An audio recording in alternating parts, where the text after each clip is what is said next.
What can you say? Talladega's been good to me, and it's great to be back on this podium as a race winner. I'm very, very proud and thrilled for a day today. You never know what you're going to get here. Talladega's always been that way, but it's been very good to me, and I'm, like I said, thankful for that. Crazy day. Somehow we managed to stay ahead of or out of all the chaos. A couple of people have asked me about it. I didn't see it, thankfully, because I was in front of it. But that's how Talladega goes. Sometimes we run here and everybody kind of lines up against the wall, and sometimes we come here and it's crazy side by side, wreck them up, flip them. And I think that's part of the allure to coming here is that you don't know what you're going to get. And as a racer and a driver, you got to be prepared for either way and take advantage of the situation. And we were able to do that today with really just an all-around solid day. There wasn't anything flashy about today for us. We had good speed. Our execution was really strong on pit road. And of course, we caught just a couple breaks there with getting the right pushes at the right time when we were side by side for the lead. And all that added up to the victory that we got today. All right, we're going to take some questions for a race winner. We'll start over here with Jenna. Jenna Fryer, AP. It's a two-part question. 35 of 40 cars were in an accident today of some kind. One, how did you not get into an accident? And two, do you like that kind of racing? I like racing. As far as not being in any of those accidents, we ran up front, and none of the accidents today were at the front. That's your highest percentage shot, is if you can run it front. It sounds really easy. It's not. Otherwise, everybody would do it. And we were fortunate to be second, third, or better in every one of those accidents. So, I hated to hear about cars flipping and doing all those things, and nobody wants that. But I think, some accidents here and there, we might not like to cheer about it, but it is part of the sport, and it always has been part of automobile racing. We're going to go to Dustin and then George and Bob. Middle.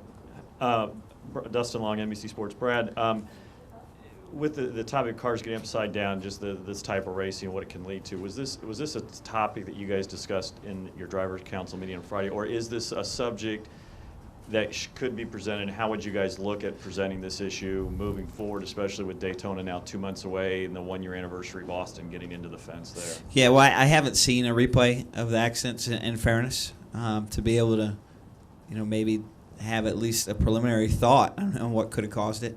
But, of course, it's not what we want to see.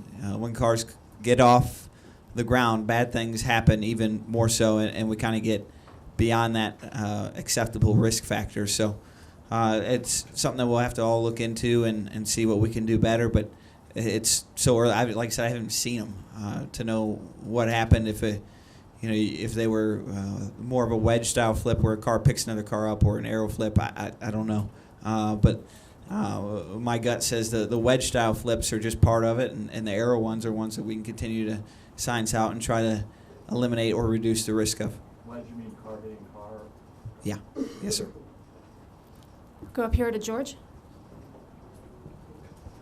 Over here, Brad. George DeHizer on the other side. I was going to ask you about the safety thing, but let's go back to the race. You picked the outside. Just discuss the strategy and what you thought you had going the last few laps for you. Yeah, the strategy was pretty simple. The outside lane had won the battle on the last 3 or 4 restarts to get to the lead and kind of clear up front, and that's so pivotal here. Unfortunately, it didn't work for us on that the last restart, and we fell back to second or third. The key part, kind of like I was talking earlier, was we got a push from the one car, which helped me get a run to get up next to the 41 of Kurt Busch. And we were kind of stalemate next to each other, pulling side drafts back and forth, until eventually the 18 car came with a huge run, gave me the push that we were looking for to clear and get up to the lead and kind of take ownership of that position. So all those things kind of came together for us, but we put ourselves in position all day by running up front. We're going to come back up front here to Bob and then Tucker and Jay. Bob Hockris, ESPN. I'm here. Hey, Bob, how are you? I'm good. Were you up at 5 a.m. this morning? Yeah. Okay. In the garage at 5:45? Well, the garage wasn't open at 5:45. You try and get me in trouble. Those darn rules. Throughout the race, you're leading and you're blocking and trying to get drafts, and And first off, why did it seem like you were being so aggressive just to stay in the lead throughout? And were any of those times did you make a move and think, I got lucky and wasn't collected? No, all the moves seemed to come together pretty well. We had good enough speed where we could make those moves, and I think that's part of this rules package. You know, when we got rid of the tandem package, the only way we were able to do that was to create kind of what the drivers all call the beach ball package, where when the cars get close to each other, they kind of squeeze a pocket of air and push each other away. So that makes it to where blocking is, extremely successful because you can pull down in front of someone and kind of hit that pocket of air, and they beach ball push you away, for lack of a better term. But that's part of the racing. It's what works here, and it's our responsibility as drivers to figure that out. And today was a day where my spotter and I worked together very well, and we were able to do just that. Going back to Tucker. Tucker White, SpeedwayMedia.com. Brad, when you take a look at today or any other time to play race, is there ever a time you just think, good God, we really are insane just for doing this? Yeah,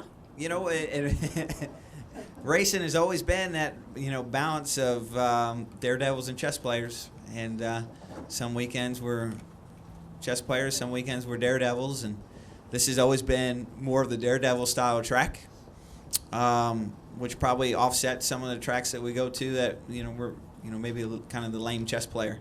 I think it takes a balance of that, and that's what makes the NASCAR season so much fun and so unique. In other sports, the sports we all think about, football, hockey, baseball, basketball, the field stays the same, or the court, or whatever you want to call it, every week. And part of what makes racing so difficult and such an interesting dynamic is you compete against all the same people every week, and the thing that really mixes it up is the tracks are different every week. It's a different field, it's a different court, and this one is one where it's in your face challenging, to where that if you make a mistake, it's going to be a really, really big wreck. You could go airborne, and a lot of bad things could happen. And that is part of the challenge. Overcoming that thought in the back of your head is difficult for people to do. But it's part of what makes it special, is the fact that that can happen. And despite it, you're going to make a move inches from another driver. You're going to cut them off. You're going to push them. You're going to drive sideways. And you're going to hang it all out there knowing really bad things can happen. I think it's special to be able to win under those circumstances, under that level of adversity, and it's a challenge I've always embraced. We're going to Jay, and we'll go up to the press box for one. Jay Busby, Yahoo Sports. Brad, What's up, Jay? It's been a while. It has been a while. It's good to see you again. Looking forward about safety. After the race, Danica said that she thinks that the wall may be a little too far from the backstretch, from the track in the backstretch. Okay. Austin said that he would be in favor of anything that would help the cars keep from flipping. What specifically could you see at Talladega that could help perhaps prevent some of what we saw today? I haven't thought of an answer to that, and I didn't see the accident. So, yeah, I wish I had a better answer for you, Jay. It's a question that deserves a great answer, and unfortunately, I don't have it. And I don't know if really anyone in our sport has the answer, but I would agree to some extent that with Danica that the closer the walls are, it seems like the better the angles that we hit at. But then it's nice sometimes to be able to save a car because you had space. So those things can go either way. But of course, I couldn't agree anymore with Austin, and I think that was the point I was trying to make earlier, that we don't want cars to go in there. There's never a guarantee of where they're going to land, and we don't want them to land in a fan's lap. I'm going to go upstairs to the press box for a question, and then to Jordan and Jim. It's a fair question, Jay. Sorry I don't have an answer. Lee I got answers for a few things, just not that one. Lee Spencer, Motorsport.com. Congratulations, Brad. Thank you. You talked in your post-race comments about making changes to the team. Can you chronicle those for us and kind of go into detail? And you've seemed to kind of been under the radar a little bit this season as far as being a little less demonstrative maybe in public. And Demonstrative. That's a... Can you... Yeah. Can you pull that one up, Nate? I think the word monster's in there, so it's kind of self-explanatory, but go ahead.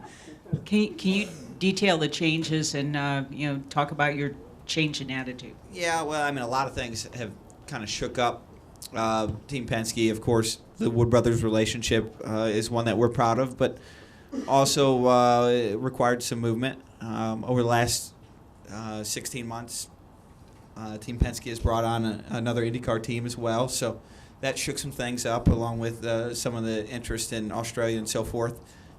Seen some key personnel changes across the board, and I would kind of feel ridiculous if I went through every one of them. And some pit crew changes as well. So there's been a lot of them. I carry this picture on my wall in one of our facilities that I hung up that has everybody on my team from when I won the championship in 2012, and that was 4 years ago. And, of that picture, we're down to maybe 25-30% of those people still on the team. And that's been a big change over the last few years. And, of course, we want to go out and keep winning in spite of that. But I think that's maybe the easiest way to showcase it. We're going to go to Jordan, and then we'll wrap up with Jim. Jordan Bianchi, SBNation.com. Brad, you talked about how this is kind of typical Talladega, and what we saw today is basically what we see every time here. But at what point? Well, not every time. Well, I mean, a lot of the time, majority of the time.